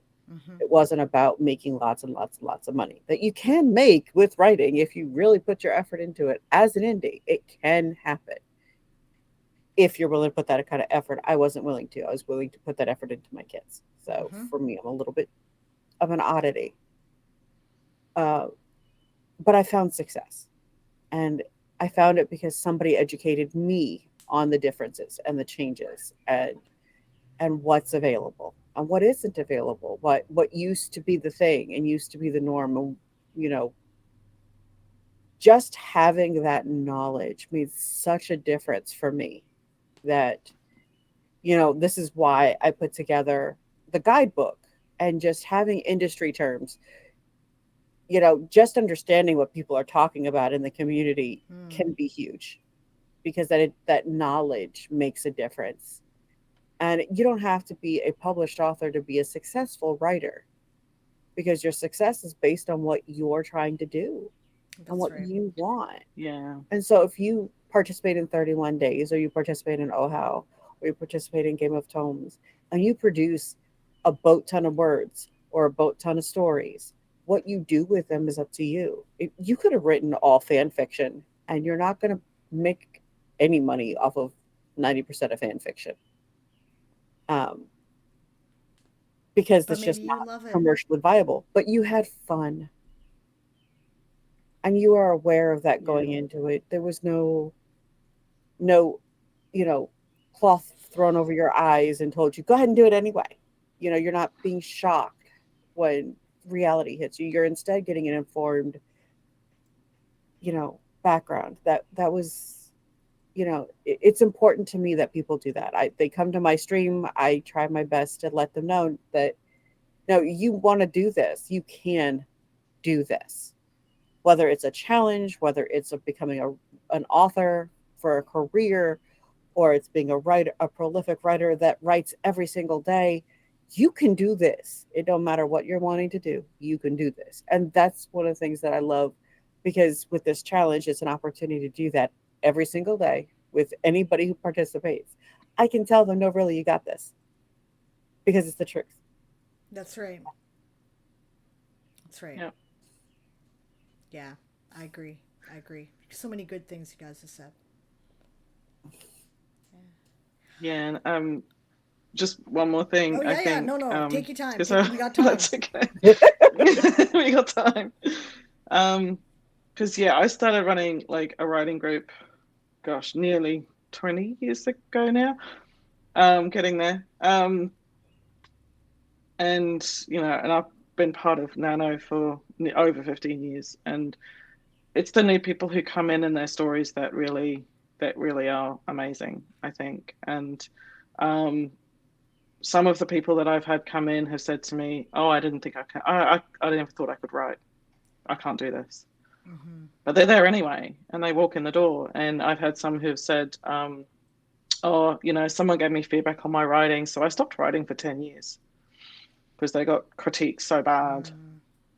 And they were just convinced they couldn't do it. But it always breaks my heart to hear people say that they've been treated so badly by someone's feedback, and that's why I'm a little protective when people do critiques for my group. But also, like, it's an honor for them to come in and trust us, and as a leader, to trust me and come in and try again and have a go, and that so I love supporting people as they figure out that they can write whatever they want, and whatever genre they want, and for whether they're doing it for fun or to publish or for a career, and those are all really different choices. And as Katrina absolutely said, people need to figure out what they're trying to get out of it for themselves, and ignore the tropes and the media and the promises that you get made. What do you want for yourself out of this? And I love that people come to us for support and to help them move forward with whatever it is. Yeah. Yeah, I'm hearing these stories. You're speaking to people. Egriff says, I had a hard time writing creatively after taking some creative writing classes in university. Yeah, I didn't have a good experience with creative writing classes either. Yep. Wynn Shearer says creative writing courses can be a bit soul crushing, particularly if the lecturer isn't open minded. I love science fiction and fantasy. I love it. I've read it my whole life. I'm good at it. And I'm published in it. I'm a SIFWA member, right? And if I'd listened to the people in my creative writing education, they would have told me it wasn't real writing. And they may take a flying leap off an abyss because they're wrong, because I'm doing it. And I'm, and for me, all writing is valid for its own sake. Okay? Right? What do you want out of it? If you just want to write stories to tell you and your friends, or just you, absolutely awesome. That is valid, and it is great. And I want to see that. For me, I wanted to be able to make enough money on it that I did not have to have another 9-to-5 job. Right? I'm not quite there yet, but I'm really close. Right? So I'm out there, I'm doing it. By anybody's definition, I'm a pro, right? And none of that would have happened without this community to support me and encourage me and tell me that what I was doing was valid and important, right? So that's what I'm here for. That's what I want out of it. I want to see other people do it too. I saw what you said, Bob. Bless you. Like I said, Bob wrote his first novel in April, and I'm so proud. I'm so proud. He's older than me, and he did it. It's never too late. Yeah.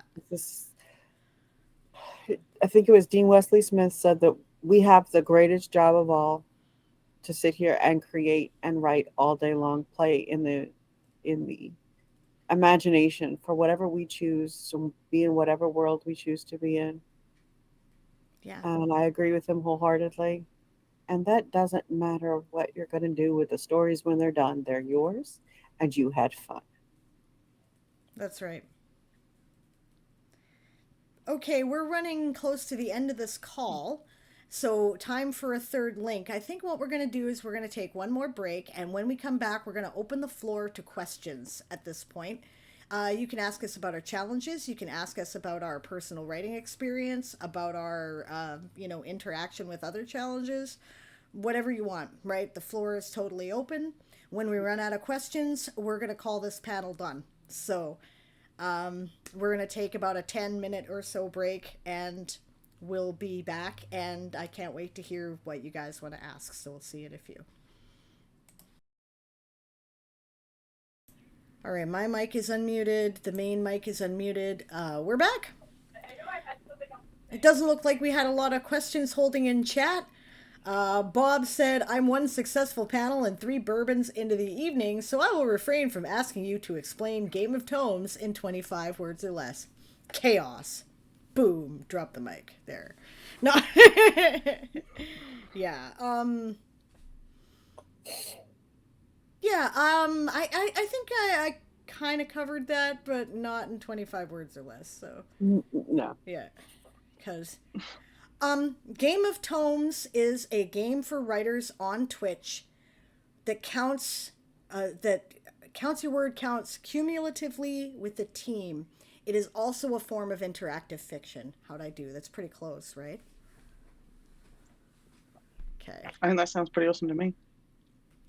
All right. Do we have any other questions, or are we gonna just like raid back into the Conduit channel a little early?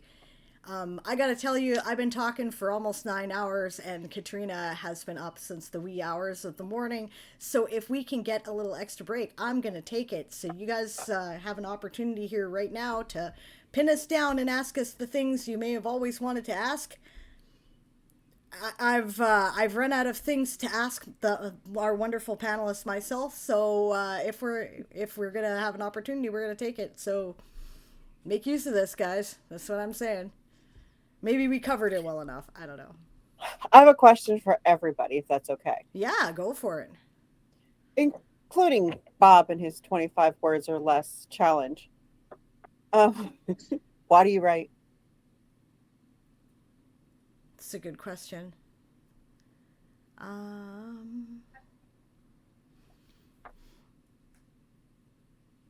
Why do I write? Because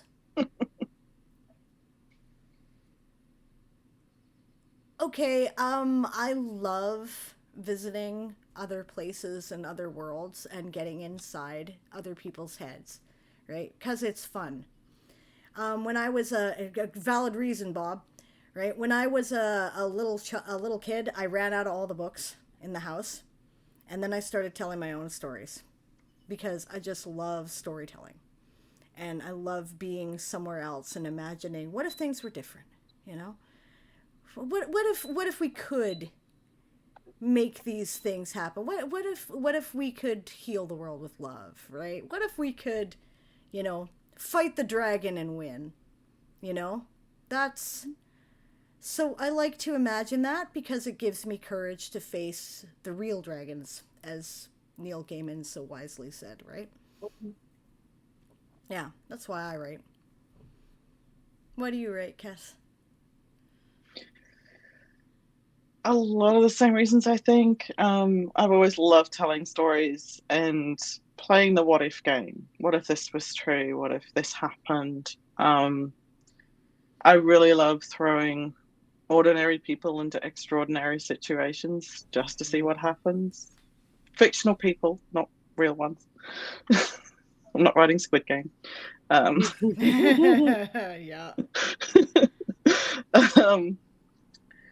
But yeah, and I love playing the what if game. Like I wrote a lot of speculative fiction, so I love technology and where that could take us, and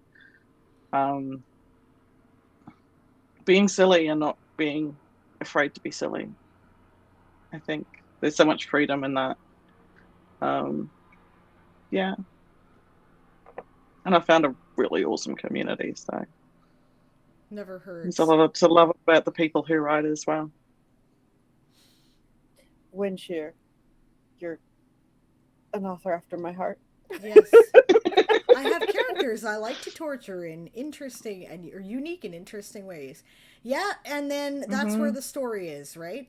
You torture the characters and somehow they make it through. Right? They make it through, and either, maybe they go to a dark place for a while, right? But they usually overcome whatever it is eventually in the end. And we learn the courage to face our own struggles and our own pains by watching our characters go through it. You know, I actually had a literal torture scene in the the most recent published novel, right? Because it is about war, right? It's called A Few Good Elves. And I was surprised when I wrote it at what point he was done, my protagonist, right? And he was not going to try to evade anymore. He was just going to be, all right, kill me if you're going to kill me, get on with it, right? And it was a lot earlier than I was expecting it to be. And that taught me that I have a lot more steel in myself than I think I do, right? Because somewhere that no came from me, right? I like that. I like to know those things.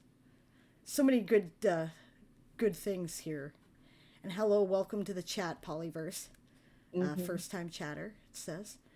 Bob says, 1, it's fun. 2, I've got stuff to tell, if not in stories, then RPG adventures. Egriff says, I like creating things and making movies in my head and then putting them on paper. Yep. Bob says, 3, it's fun. Yep. Nina Rose says, escape magic, pretending I can make life always end with a happy ending. A happily ever after. Yep. Facts. Emily says, yep, it's fun. It helps me connect with others. Oh, thank you for the follow. Oh, no, that's a resub. Atoru. Thank you for the sub. You rock, Roo. Good to see you. Welcome. You're probably just, like, coming in and getting up. Emily says, yep, it's fun. It helps to connect with others, and my brain won't stop running, so I have to put it somewhere. Yes. Ooh, wow. We have bits, too. Thank you, games. Hype train is closed. It's cool. Thank you for the follow, Polyverse. Welcome. Yay. Awesome. Yeah, when Sable gets bored, she's a menace to society. I need to not be bored. Oh, thank you. I'm only a menace to my characters. Yay. Well, yes, because I become a menace to the characters instead. Yes. Much better. Much safer use. Fantasine says, I write because I cannot stop. Yeah, that's legit. I want to explore the worlds that are in my imagination and put what I see to paper for others to see the world as I see it. And for my parents who always believed in my writing. That is really sweet. I wish I could say that. Mine were like, what is this weird thing that our weirdo daughter is doing? Oh, wow. Thanks, games. Awesome. Bitsies are great. You guys are awesome. I really appreciate it. I think we just got ourselves a hype train. Thank you, Lethan. You're amazing. Thank you, guys. Thank you very much for the support, guys. You're awesome. You're awesome. Really cool of you. I know it's been a long day. Oh, here we go. Rue's thrown in. Thank you, Rue. You're so cool. Yay. We're going to get a level 2 hype train or level 3? I don't know. We're at 65% to level 2. Oh, Fantasine, thank you. Thank you. You guys rock. I want the emotes. I won't lie. I'm selfish. I want the emotes. Yeah. Oh, Bob's great. Being a scout leader stripped me of all self-conscious fear of being silly. After that, writing was easy. Holy crap, Rue. Thank you so much. Wow. That's awesome, Rue. You're cool. Thank you so much, Rue. I really appreciate your support. You're so awesome. Oh. And another one. Yay, you guys are awesome. We love sub bombs. Like I said to people, somebody was like, why would we do this? We have dignity. I went, we have no dignity. Dignity? If you wanted dignity, you shouldn't have joined the Game of Tomes. We have no dignity. We're ridiculous. And yeah, it does make it easier to write if you don't take yourself too seriously. Honestly, that is part of the reason why humor has always been a part of Game of Tomes. That's a fact. because we know that if you don't take yourself too seriously, it's hard to take your writing that seriously too, right? You can go, I can relax, I can be silly, I can try out this ridiculous plot line, let's see what happens, and it might be the best thing ever. Mm-hmm. Thank Then again, it you, might not Katrina. be, but if you didn't write, you wouldn't know. Right. Exactly right. Egriff says I've used writing to vent. That's also valid. This sucks and I want to complain. Wow. Okay, Rue, your hubby's going to shoot you, okay? He's going to shoot you. I love you, but thank you. But he's going to kill you. I'm just letting you know. Thank you. Wow. Oh, you're so cool. Thank you, guys. You guys are awesome. This chat is awesome. And Fantasy says, as for how I use writing, I use it to remind myself I'm stronger than I realize. Mm-hmm. That's true too. You are. I think that all of us can claim that. Writing is so cathartic sometimes and so exploratory other times and just incredible. And not everybody can say that they can spend their time in life and days doing something so completely attuned to passion and energy and emotion and come out the other side better for it. It's an act of courage to pursue creative pursuits in this world. It's not friendly to it, right? So it's cool. If you're doing that, you're already really brave. And that's great. We are asked, oh, and hello, Tal. Good to see you. Polyverse says, what inspired you all to start writing? And also, Katrina, you haven't answered the question entirely. Why do you write? Boom. Okay. I write for two reasons. One, I couldn't imagine my life being anything else. Promised myself at 12 years old there would be three things in my life that I would do. First thing was that I would be an author. The second thing was that I'd be a mother, and the third thing that is that I would be a teacher. I can honestly say I've done all of those. So that's why I write. I write because I couldn't see my life doing anything else. The other reason why I write is to show my children that if you're doing something you love, you really can make a living and still come out successful. Wow, you guys are awesome. No, he won't, because it was money I put aside for booze. Okay. Your money you're going to spend at the pub. Fair enough, fair enough. Oh, hey, wow, thanks, Bob. Holy cow, 300 bits. Awesome. Yeah, we're at 35% of a level 5, guys. You're amazing. Elijah, one of my favorite, I don't know if I've told you guys this or not, but Elijah's statement makes me think of this. One of my favorite, I still have to put this on a mug, but this expression is writer's block, is when my imaginary friends stop talking to me. Thank you. Okay. Yeah. Only another author understands that. Yep. My character in my first nano novel, which is the most recently published novel, by the way, fell in love with the wrong woman. I had to rewrite half the book. Oh well, that's okay. It was the right choice. Sometimes we learn as we go. That's right. I'm a sort of a Plancer discovery writer. Yeah. So, oh hello, we have Fur Baby. We do. Oh, we have another 200 from Bob. Thank you so much, and 400 from Rue. You guys are amazing. Thank you so much for all the support, guys. You just rock. Yeah, and what you were reading as Elijah is Eli or E. Griff. We tend to call them E. Griff in the community because we have another Eli. What are we both looking at? I'm confused. Oh, we just both happen to be looking left at the same time. Okay.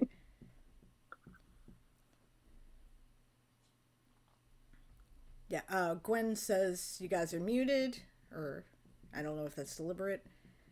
Rue says, I tried to do a novel that ended up being the Mist series, was meant to be a break from fantasy. Then the Fae turned up in the second character. Ah, well, F it. Yep. Yep. Yeah, we tried to write a serious novel. No. There's always a fantastical element of some kind in everything I write. Can't help it. Not apologizing. Yeah, I tried to write a contemporary crime novel, and by the time I finished, I realized I wanted to rewrite it as a cyberpunk because it would just be so much better that way. Yeah, exactly, right?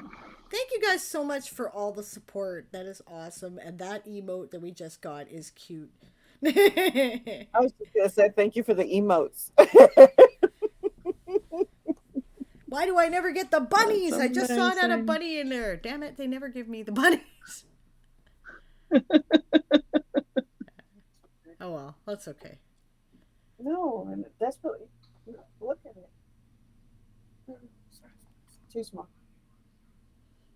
All right. I meant to mute. Sorry. That's okay. Do we have... Oh yeah, Fantasine says, I started out with a historical novel. It is now epic fantasy, grimdark, steampunk. That happens. Yeah. Yeah, that happens. It's why Dazzler Cat's Filk that Realm of Music performed free writing to the tune of Free Falling by Tom Petty, right? It was so relatable. I'm like, yes, she's got a plot and she's going to do her serious novel, and next thing you know, she's got vampires running through her sci-fi, and yeah, I'm like, yeah, we know. It was good. Yeah. Because, yeah, that's another thing we do. I guess I should warn people about that. If you don't know Game of Tomes, everybody here in the chat knows Game of Tomes. You've at least seen it. But maybe somebody's lurking or is watching this later, right? If you don't know Game of Tomes, one thing we do is that we do filks. Filks are fan fiction music, basically. Often they are parodies of existing songs. Sometimes they're just based on, books or stories or the game itself. Lappin' for life, one of those in-game things right there. Yeah. And, yeah, so you will come in and you will hear these familiar tunes and the lyrics aren't what you're expecting. Nuh-uh. It's fun. That's true. I literally have elves in space. Yes, that's a trope. The space elves, I literally have space elves. And they are elves, and they are in space. You're absolutely right.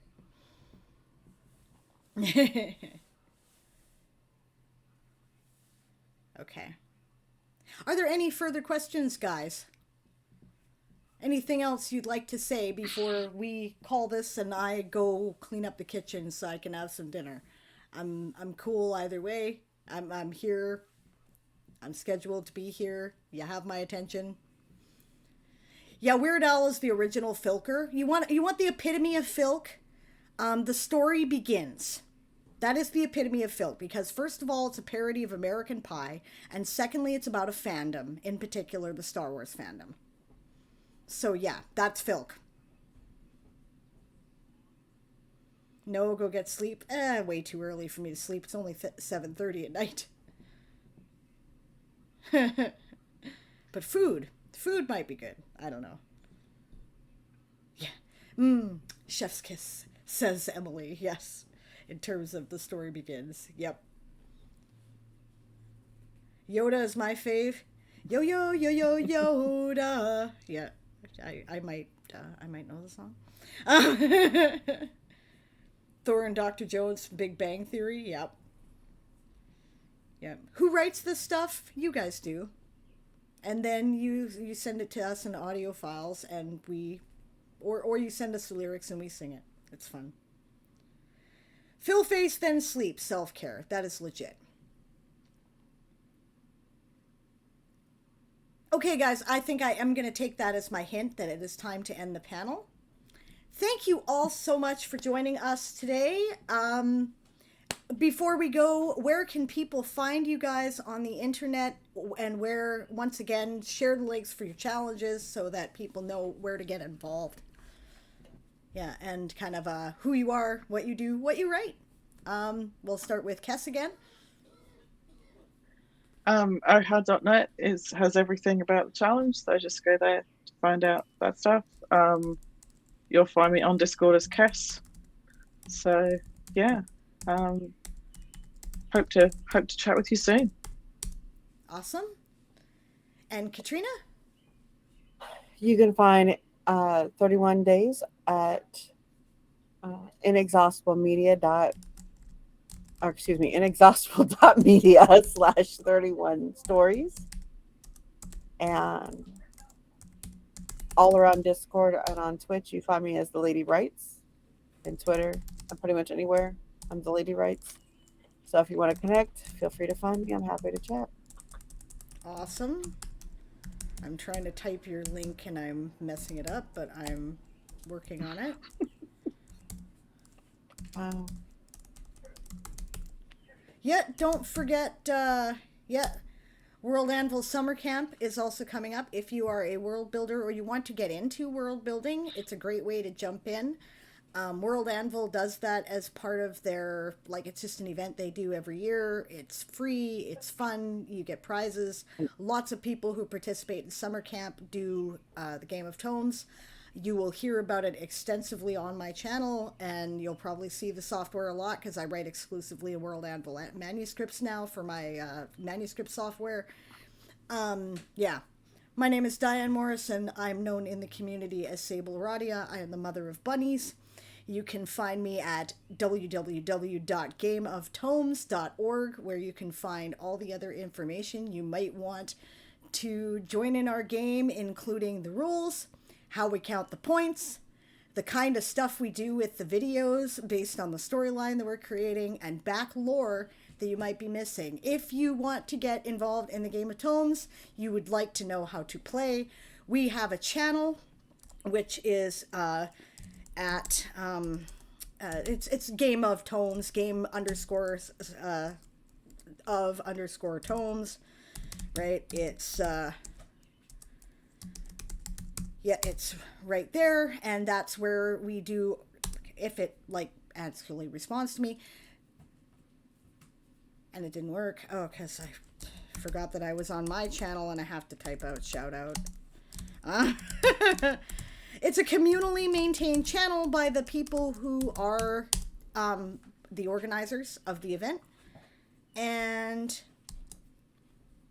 we stream all our official events there. On July 28th at 2000 hours, that is 8 p.m. UTC, so 1 p.m. Pacific, 4 p.m. Eastern, and I don't remember off the top of my head Australian Eastern Time, but I'm sure you're used to converting from UTC by now, so I'll forgive myself for that. Yeah, you will be doing a how to play stream. Melody Relity will be showing you all the rules and going through it in a PowerPoint and updating you on the very basics of the back lore. If that's something you'd like to get involved in, you don't have to know it to play the game, but if you want to, we want to try to make it as accessible. Come join us. Our launch stream starts at 2 o'clock in the morning Pacific time on the 30th of June. Because that is 1 hour before the first time zone enters NaNoWriMo and therefore the Game of Tomes. So we are streaming for 28 hours straight. There are 2 hours worth of lore videos to air. We're going to air one, and then 6 hours later we're going to air the second one, and back and forth throughout the stream, so you're not going to miss anything. We're all going to take turns hosting, so come, it'll be fun. You guys have anything else you want to say, since I gave my big spiel about, we're doing all this cool stuff, about the cool stuff? Where can they tune in to start with Oh How if they just want to hang out on Twitch? Where can they tune in to join 31 Days, 31 Stories, which starts August 1st, right? Oh, we can't hear you. Sorry. You're muted. It will start the first day of August. For sure. and the first day of January when that comes around again. And we just start on my channel, although once a week we will meet on the Inexhaustible Media channel to talk and share our stories. All right, and that is The Lady Writes. If you would like to check out Katrina's channel. And where do people start? Yep. And for our how, so jump into our Discord server, and we have a Live Now channel for our volunteers who are currently live. So at any point, just jump in there and see who's running. Our next event does start on the 8th of July in most time zones. And you can find the links will be on the Discord. You can also check out the schedule page on the website that has all of the links to all our streamers. Awesome. You know, if this keeps up, you're going to have to add 2 tracks of streamers, right? Mm-hmm. Yeah. That would be a nice problem to have. Exactly. All right, thank you, everyone. We're going to raid back into the Conduit channel. Coming up next, we have... Let's see, there's still a couple panels left in the evening. We still have Why Are You Not Doing It?